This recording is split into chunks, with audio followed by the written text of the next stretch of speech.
Paper পত্রিকায় দেখি একজন সমন্বয়ক সে পিজি হাসপাতালের রোগীদের ভিআইপি কেবিন দখল করে সে সেখানে আনাগোনা এখানে যাতায়াত করে, সেটা একটা টক শোতে দেখলাম। তবে তারা বিভিন্ন জায়গায় অর্ডার করে এখানে এ থাকবে থাকবে না।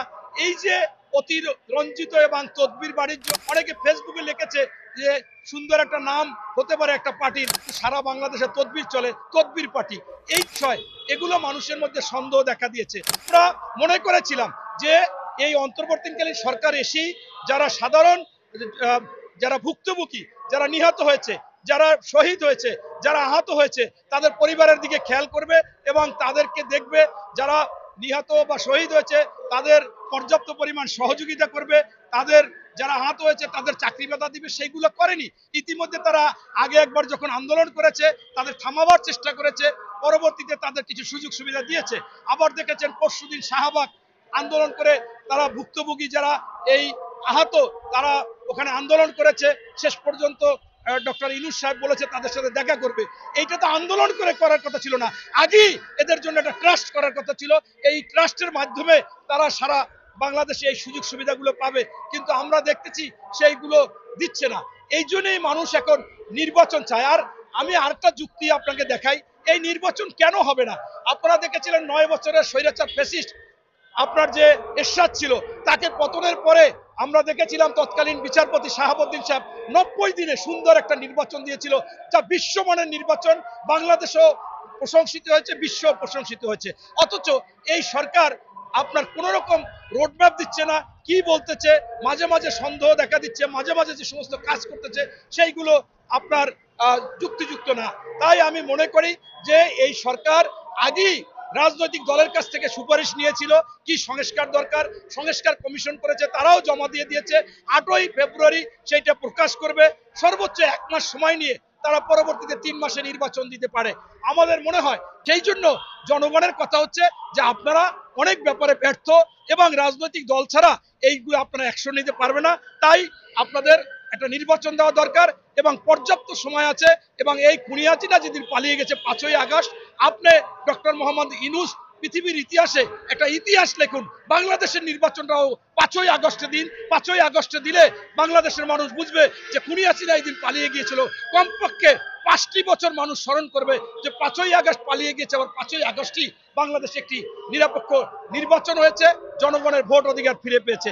এবং মানুষ তো আসলে ভোট দিতে পারে না 16-17 বছর। তাই এই নির্বাচন যদি ডক্টর ইউনূস না দেয়, ইতিমধ্যে উনি বলেছেন দেশে বছরের শেষে দেবে, সেটা শেষে আগস্ট, সেপ্টেম্বর, অক্টোবর, নভেম্বর এরকম হতে পারে।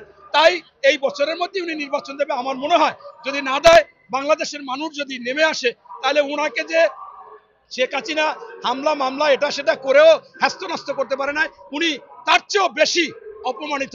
এবং বেগম খালেদা জিয়ার নীতি এবং আমাদের ভারপ্রাপ্ত চেয়ারম্যান মহোদয় তারেক রহমানের নীতি এক। তিনি গতকালকে স্পষ্টভাবে বলেছে যে আমরা ধ্বংস বা ভাঙচুর এটা দিয়ে ফ্যাসিস্টকে বিতাড়িত করতে চাই না, আমরা চাই গণতন্ত্র এবং আমাদের সৃষ্টি দিয়ে এই ফ্যাসিস্টকে আমরা নির্মূল করতে, বিতাড়িত করতে। এর মানে হচ্ছে যে গণতান্ত্রিক পন্থা ফিরে আসলে এই সরকার এটা সেটা বললেও মূলত মূল কাজ করে না। তারা যদি চাইতো এই আওয়ামী লীগকে নিষিদ্ধ করতে পারতো, তারা যদি চাইতো এই আওয়ামী লীগকে বিচার করতে পারতো। কিভাবে 620 জন লোক বাংলাদেশে আটক করার পরে চলে যায়? আপনি কি দেখেছেন শেখ পরিবার কি একদিনে গিয়েছে? তারা আস্তে আস্তে করে এই যারা যারা সরকার গঠন করবে 5-7 দিনে কায়দা করে চলে গেছে, ভারতে চলে গেছে। এটা অবশ্যই এই অন্তর্বর্তীকালীন সরকার যারা গঠন করেছে তাদের সাথে লিয়াজো করে আলাপ আলোচনা না করে যায়নি। তাই আজকে ভারতে বসে যেটা উনি করতেছে, আমি আগে আপনাদের সাথে বক্তব্য দিতাম 11 সাল থেকে, এই জন্য আমি 3 বার আয়নাঘরে গিয়েছি। আমার পায়ে গুলি লেগে ভেঙেছিল। বেনজির যখন পুলিশ কমিশনার ছিল, ম্যাডামকে যেদিন বালুর ট্রাক দিয়ে আটকাইছিল সেদিন আমার পা ভেঙেছিল।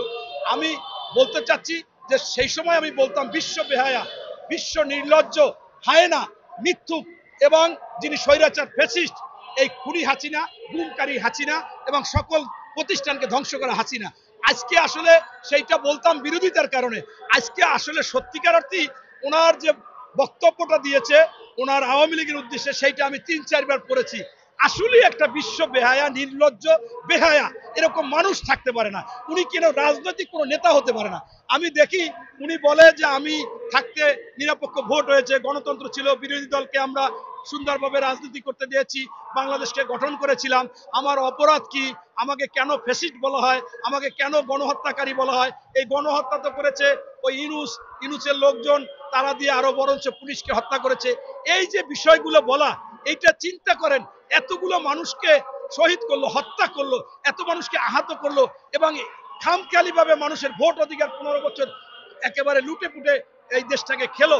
তারপরে কিভাবে একজন মানুষ সেই অনুতপ্ত না হয়ে, সেইটাকে মানুষকে সান্ত্বনা না দিয়ে, ক্ষমা না চেয়ে, ভুল হয়েছে এটা না বলে কিভাবে উল্টোভাবে আবার তর্ক যুক্তি দেয়। ঠিক আমি আজকে আমার মনে পড়ে যে 1971 সালে যে স্বাধীনতা হয়েছিল, সেই স্বাধীনতা বিরোধী যারা ছিল আজও ঘুরিয়ে ফিরিয়ে ইনিয়ে বিনিয়ে বলে যে তারা নাকি সঠিক ছিল, অথচ তাদের কিন্তু ক্ষমা চাওয়া উচিত। তাই আমি বলবো, কোনো ক্ষেত্রেই আপনার এই আওয়ামী লীগের যে খুনি হাসিনা, তাকে ছাড় দেওয়া উচিত না।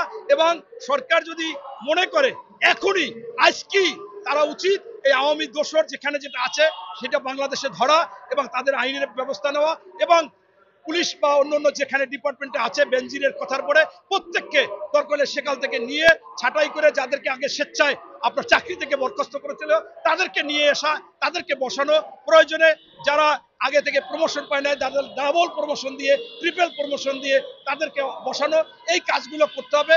আর বিচার করতে হবে, আর কোনোভাবে ছাড় দেওয়া যাবে না।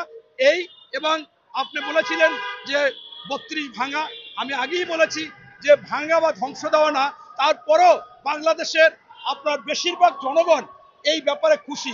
কেন খুশি? যে সেদিন গণহত্যা হয়েছে, সেদিন এই দেশে অন্যায় অবিচার হয়েছে, সেই কারণে সেখান থেকে এখন পর্যন্ত মানুষ আসলে সেটাকে ভুলতে পারে না। তাই আমি আমার ওখান থেকে আমি যাচ্ছিলাম, গাড়িটা থামিয়ে দূরে আমি দেখতেছিলাম যে কি পরিমাণ লোক আসতেছে ঈদের খুশির মতো, এবং তারা খুব আনন্দ পাচ্ছিল। তা আমি চিন্তা করলাম এত খুশি, মানে অর্থাৎ একজন স্বৈরাচার ফ্যাসিস্টের বাড়িটা ওই সময় ভাঙতে পারেনি, এখন ভাঙছে। তারপরেও আমি বলবো যে আমরা এটাই বিশ্বাসী না, কিন্তু এখন যেহেতু ভাঙছে, ওখানে আপনার ভারতপ্রেমী এই শেখ হাসিনা বা খুনি হাসিনা, সেখানে নাকি অনেক কিছু আয়নাঘরের মতো কিছু কিছু বিষয় টিষয় দেখা গেছে। আমি সেই দিকে যাব না। আমি মনে করি এটা যেহেতু ভাঙছে, এখানে আমাদের এই ধানমন্ডিতে মন্দির নাই, শেখ হাসিনা প্রতি বছর কোটি কোটি টাকা খরচ করে ওই শেখ জামাল ক্রিয়া চক্রের ওখানে মন্দির বানাই দেয় টেম্পোরালি, আবার ওইটা ভেঙে ফেলে। কি টেম্পোরালি দরকার আছে? আমাদের 32ই একটা ভালো মন্দির হতে পারে। এবং আপনার পিনাকি যিনি, উনি কিন্তু প্রায়ই বলতো যে 32কে জয় বাংলা করে দিতে হবে। যেহেতু জয় বাংলা করে দিছে, পিনাকির অর্থ হচ্ছে শিব, তাহলে শিব মন্দিরও করতে পারে, পিনাকিরও একটা স্মরণ থাকলো। তবে সবচাইতে আমি মনে করি যে ওখানে কোন সময় আবার কেডা বলে যে ওটার নিচে একটা মন্দির ছিল, আগেই একটা মন্দির করলে ধানমন্ডিতে এটা গুরুত্বপূর্ণ হবে। এবং এই মন্দিরটা ভারতকেও আমরা খুশি করলাম, এবং বাংলাদেশে যারা হিন্দু আছে, হিন্দু সমাজ, ওখানে যেহেতু ধানমন্ডিতে মন্দির নেই, এই মন্দিরটা হলে ভালো হয়। এবং পাশাপাশি বহিঃপ্রকাশ যে সারা বাংলাদেশে যে তারা অন্যায় অবিচার করেছে, জুলুম টুলুম করেছে, জনগণের সেই দুঃখ দুর্দশা, তাদের যে কষ্ট, তার বহিঃপ্রকাশ ছিল এই সেদিনও। তবে আমরা মনে করি এই সরকারকে কঠিনভাবে আওয়ামী লীগের বিরুদ্ধে ব্যবস্থা নিলে, তাদের সম্পদ বাজেয়াপ্ত করলে, আজকে দেখেছেন যে এই গাজীপুরে তাদের এই শেখ হাসিনার নামে অনেক বাড়ি, সেদিন কিন্তু ওই বক্তব্যে বলেছিল যে আমার তো কোনো সম্পদ নাই, আমার 2 বোনের 5টা সন্তান, এই 5টা সন্তানকে আমরা কোনো সময় কিছু দিই নাই। তারা চাইলেও বলেছে আমরা বাংলাদেশ থেকে কিছু দিতে পারবো না, আমরা তোমাদের জন্য কিছু রেখেও যেতে পারবো না। তাদের যোগ্যতায় তারা যা কিছু করছে, অথচ আজকে কিভাবে বলে যেখানে হাজার হাজার কোটি টাকা বললো ভুল হবে, লক্ষ লক্ষ কোটি টাকায় শেখ পরিবার দুর্নীতি করে বিদেশে পাচার করেছে, এবং তার সন্তানদের নামে বিভিন্ন জায়গায় অবৈধ সম্পদ আছে, জয়ের নামে আছে। এমনকি বাংলাদেশেও গাজীপুরে বিরাট বিরাট তাদের আলিশান অবকাশ কাটানোর জন্য সেখানে রিসোর্ট আছে, সেই বাড়িগুলো আলিশান আছে, এরকম সারা বাংলাদেশে আছে।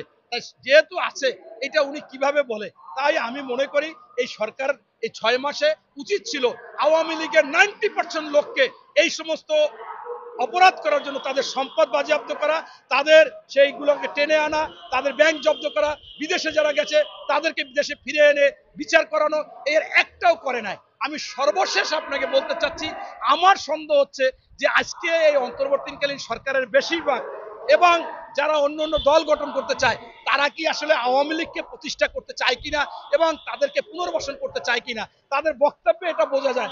তারা বলেছে যে আওয়ামী লীগ নিষিদ্ধ হবে, তাদের অন্য দলের সাথে আসতে হবে, দল করতে হবে।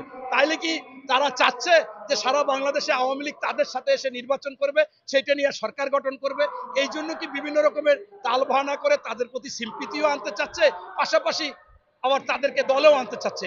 এইটা ছাড়া তো আমি কিছু দেখি না। কারণ যত বিলম্ব হবে নির্বাচন, ততই এই শেখ হাসিনা বা এই আওয়ামী লীগ বিভিন্নভাবে প্রতিষ্ঠিত হওয়ার চেষ্টা করবে। তাই সর্বশেষ অন্তর্বর্তীকালীন সরকারের কাছে বলবো, জনগণ 16 বছর ভোট দিতে পারে না, শুধুমাত্র সংসদে না, ইউনিয়ন পরিষদও দিতে পারে না। তাই আসুন, তাদের ভোট অধিকার প্রয়োগের জন্য দ্রুত নির্বাচনের ব্যবস্থা করুন, এবং যে কয়দিন আছেন 1 নম্বরে বাজার দর নিয়ন্ত্রণ করুন, 2 নম্বরে আইন শৃঙ্খলা বাহিনী ঠিক করুন, 3 নম্বরে আওয়ামী দোসররা যেখানে আইন শৃঙ্খলায় বসে আছে, আমলায় বসে আছে, তাদেরকে সেখান থেকে বের করে নতুন লোককে দিন, এবং 4 নম্বর আওয়ামী লীগ দোসরদের একেবারে স্পষ্টভাবে তাদের বিচারের আওতায় আনুন, তাদের সম্পদ বাজেয়াপ্ত করুন। তাহলে ঠান্ডা হয়ে যাবে। নতুবা এই 6 মাসে 246টি আন্দোলন হয়েছে, এরকম আন্দোলন হতে থাকবে।